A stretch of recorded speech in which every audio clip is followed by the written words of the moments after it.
Hello दोस्तों, आज हम स्वामी विवेकानंद के बारे में चर्चा करेंगे। आइए चलते हैं उनके बेयर में कुछ सीखे और उनसे प्रेरणा ले। स्वामी विवेकानंद का जन्म 12 जनवरी सन 1863 को कोलकाता में हुआ। उनका घर का नाम नरेंद्र दत्त था। उनके पिता श्री विश्वनाथ दत्त का निधन 1884 में हो गया था, जिसके चलते घर की आर्थिक दशा बहुत खराब हो चली थी। मात्र 39 वर्ष की उम्र में 4 जुलाई 1902 को उनका निधन हो गया।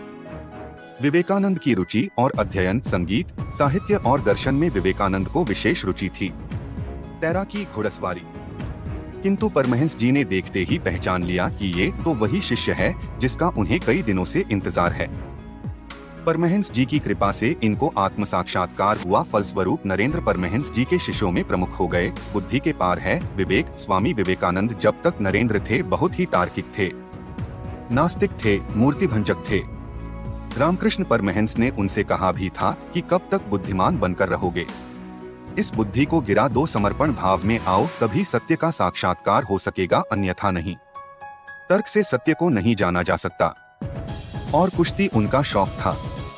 स्वामी जी ने तो 25 वर्ष की उम्र में ही वेद, पुराण, Bible, Quran, Dhammapada, तनख, Guru Granth Sahib, Das Kapital, पूंजीवाद, अर्थशास्त्र, राजनीति शास्त्र, साहित्य, संगीत और दर्शन की तमाम तरह की विचारधाराओं को घोट दिया था। वे जैसे जैसे बड़े होते गए सभी धर्म और दर्शनों के प्रति अविश्वास से भर गए। संदेहवादी, उलझन और प्रतिवाद के चलते किसी भी विचारधारा में विश्वास नहीं किया। ब्रह्मा समाज से जुड़ाव। नरेंद्र की बुद्धि बचपन से बड़ी तीव्र थी और परमात्मा को पाने की लालसा भी प्रबल थी।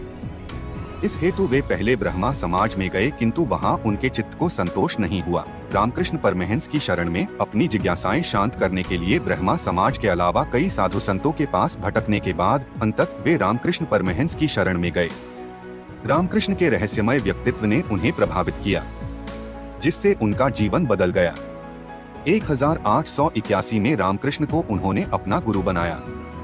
संन्यास लेने के बाद इनका नाम विवेकानंद हुआ। रामकृष्ण परमहंस की प्रशंसा सुनकर नरेंद्र उनके पास पहले तो तर्क करने के विचार से ही गए थे, किंतु परमहंस जी ने देखते ही पहचान लिया कि ये तो वही शिष्य है जिसका उन्हें कई दिनों से इंतजार है।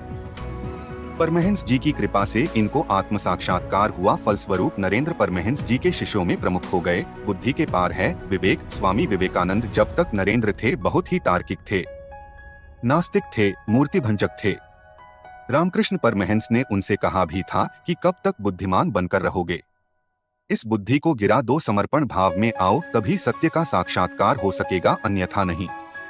तर्क से सत्य को नहीं जाना जा सकता। आयोजित होने जा रहा है शिकागो में भाषण। सन 1893 में शिकागो, अमेरिका में विश्व धर्म परिषद हो रही थी। स्वामी विवेकानंद जी उसमें भारत के प्रतिनिधि के रूप से पहुंचे। यूरोप अमेरिका के लोग उस समय पराधीन भारतवासियों को बहुत हीन दृष्टि से देखते थे। वहां लोगों ने बहुत प्रयत्न किया कि स्वामी विवेकानंद को सर्वधर्म परिषद में बोलने का समय ही न मिले। विवेक को जागृत करो। विवेकानंद को रामकृष्ण परमहंस की बातें जम गईं। बस तभी से वे विवेकानंद हो गए। फिर उन्होंने कभी अपनी नहीं चलाई, रामकृष्ण परमहंस की ही चली। देश भ्रमण। 1886 में रामकृष्ण के निधन के बाद जीवन एवं कार्यों को उन्होंने नया मोड़ दिया। 25 वर्ष की अवस्था में उन्होंने गेरुआ वस्त्र पहन लिया।